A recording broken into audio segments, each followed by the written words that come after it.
कौन है? असल में यान बात कर रही हूँ, यासिर साहब की वकील। मैंने आपका नंबर फरहत साहब से लिया था। जी फरमाइए, क्या हुक्म है? यासिर साहब के बारे में आपसे मिलकर कोई बात करना चाहती हूँ। जी जी, क्यों नहीं। आप मुझे बताएं, कब और कहाँ मिलना चाह रही हैं आप? मैं आपके घर के बाहर इंतज़ार कर रही हूँ, क्या आप आ सकती हैं? हाँ, क्यों नहीं। आप बस वेट करें, मैं थोड़ी देर में आपके पास आ रही हूँ। ओके।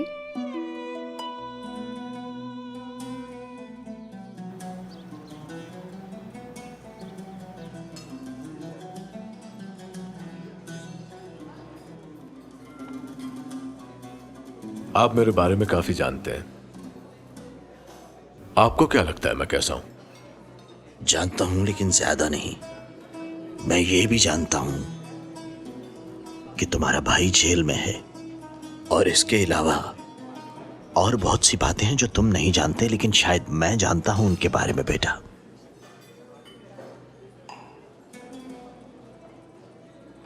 क्या आप बताएंगे वो बातें कौन सी हैं?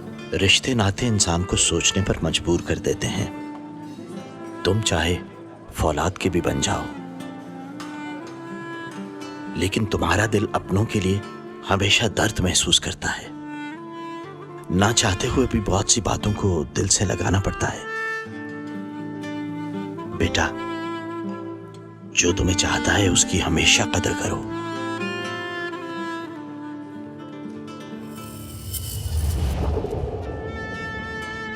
मैं देख रहा हूं कि तुम्हारा दिल कुछ और कहता है और दिमाग कुछ और सोचता है।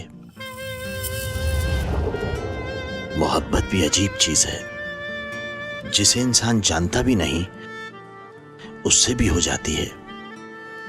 अगर तुम उसके करीब आते हो तो कदर कम हो जाती है, और दूर जाओ तो जान जाती है। इसे आज तक कोई नहीं समझ सका।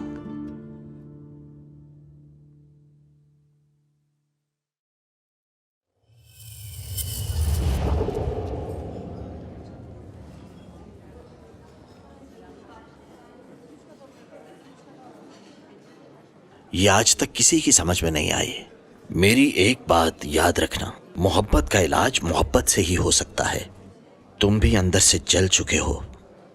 तुम्हारा बस यही हाल है, ना उससे दूर जा सकते हो तुम, और ना ही उसे छोड़ सकते हो। एक भंवर में फंस चुके हो। उससे निकलने के लिए अपने आप से जंग कर रहे हो।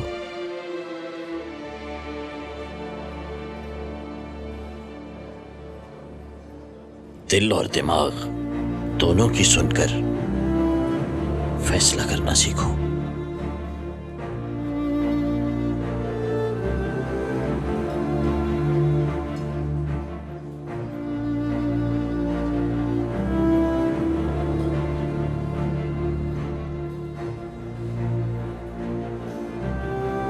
आपका शुक्रिया। चलो पहले कुछ पी लो।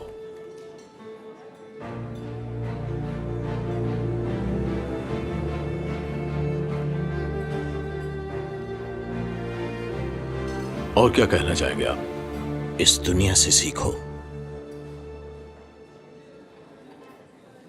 फरहत और मेरे बाबा दोस्त हैं, वो दोनों जेल में मिले थे। अच्छा, फरहत ने तो इस बारे में मुझे कुछ नहीं बताया। खैर, आप बात करें। मेरा ख्याल है आप यासिर साहब के बारे में बात करना चाह रहे हैं।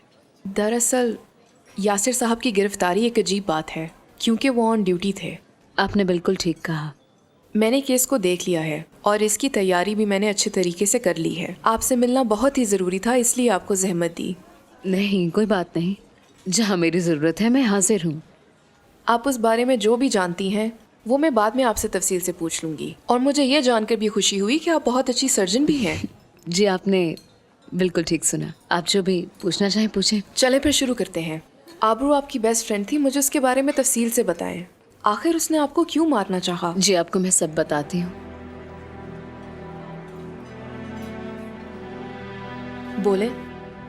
मैं और आबरू बहुत अच्छी दोस्त थी। काफी वक्त हम दोनों ने एक साथ गुजारा। वो तो मेरे बगैर अकेले रहती भी नहीं थी। मैं नहीं जानती थी कि उसका ताल्लुक किन लोगों से है। मुझे तो पता था कि वो सिर्फ मेरी दोस्त है, मगर अंदर से वो मेरी दुश्मन निकली।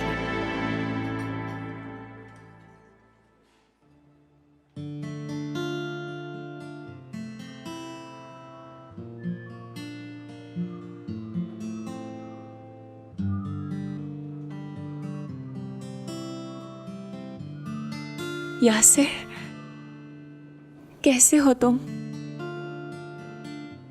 ठीक हूँ। मेरी तरफ क्यों नहीं देख रहे?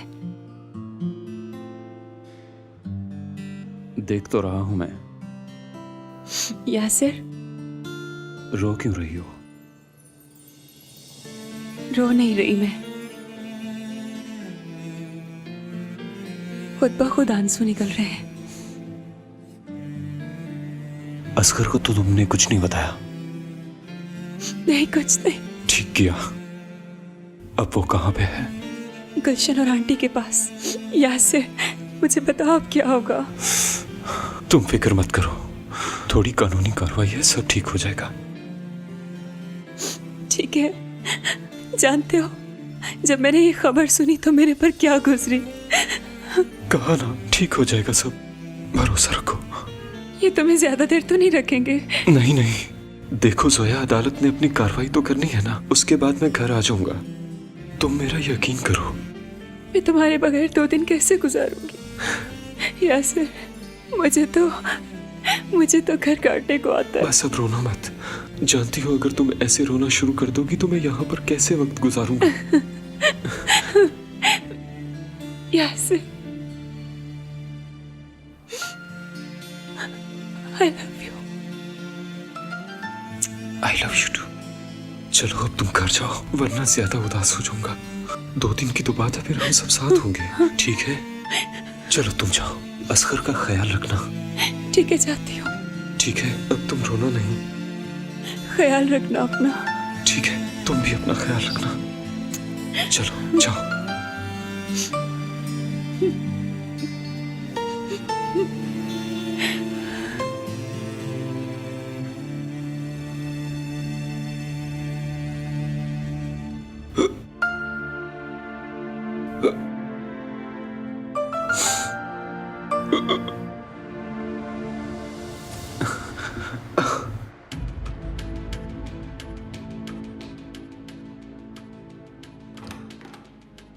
लगता है आजकल दरवाजे पर दस्तक देने का रिवाज खत्म हो गया है। असल बात पे आओ नेमत। हाँ, असल बात पे। यासिर की वजह से सिर्फ तुम परेशान नहीं, मैं और फरहत भी उसी के बारे में सोच रहे हैं। मैंने फरहत की ड्यूटी लगा दी है कि वो उसकी रिहाई के लिए कुछ करे। तुम मुझ पर यकीन करो। पता नहीं मुझे तुम्हारी बात पर यकीन क्यों नहीं आ रहा। तुम यकीन करो ना करो, लेकिन तुम्हारा बेटा बहुत जल्द बाहर आ जाएगा। उसका केस लड़ने के लिए वकील का इंतजाम भी हो गया है। मुझे तो लगता है मेरे बच्चों को तुम्हारे किए की सजा मिल रही है नेमत। पहले यासिर पे हमला और अब वो नई मुसीबत में फंस गया है। तुम्हें अदीला के सिवा कुछ नजर नहीं आता और घर के मामलात बिगड़ते जा रहे हैं। अभी तुम यहाँ से चली जाओ। मुझे सब मालूम है, तुम्हारे जो भी इरादे हैं नेमत। अगर तुमने मेरे साथ कुछ गलत किया तो सुन लो, तुम्हें माफ नहीं करूंगी और मैं ये भूल जाऊंगी कि तुम फरहत के बाप हो। और ये भी मैं जानती हूँ कि तुमने अपनी जिंदगी में किस किस को मारा है। शायद तुम ये समझते हो कि मैं कुछ नहीं कर सकती, लेकिन मैं बहुत कुछ कर सकती हूँ। यहाँ तक कि मैं किसी का खून भी कर सकती हूँ। समझ गए हो तुम? सही कहा। अगर ऐसी बात है तो ठीक है। मैं हालात को बेहतर करने की कोशिश कर रहा हूँ और तुम हो कि फिर से बिगाड़ देती हो। यशफा, तुम समझती हो कि सिर्फ मैं ही एक बुरा आदमी हूँ। तुमने अपनी जिंदगी का एक हिस्सा इसी बुरे आदमी के साथ गुजारा है। तुम्हारी बातों में आ गई थी मैं नेमत। इसी वजह से मैंने अपनी सारी जिंदगी तुम्हारे साथ गुजार दी है नेमत। लेकिन अब मैं तुम्हारी बातों में नहीं आऊंगी। चली जाओ यशफा।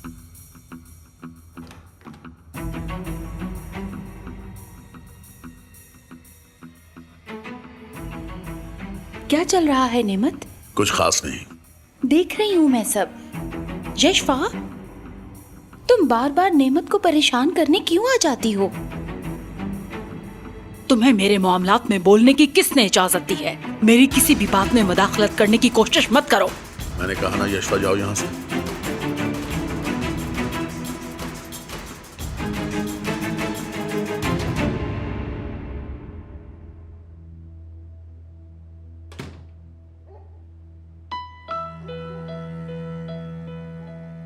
मैं आपकी परेशानी को समझ सकती हूँ नेमत। ये औरत कितना परेशान करती है आपको। मेरे बारे में ही बात की होगी। यासिर की परेशानी है उसे। तुम्हारी कोई बात नहीं की उसने, सुना तुमने? ठीक है, वैसे भी मुझे उसकी परवाह करने की क्या जरूरत है। मैं जानती हूँ आप उसे मेरी बात करने ही नहीं देते।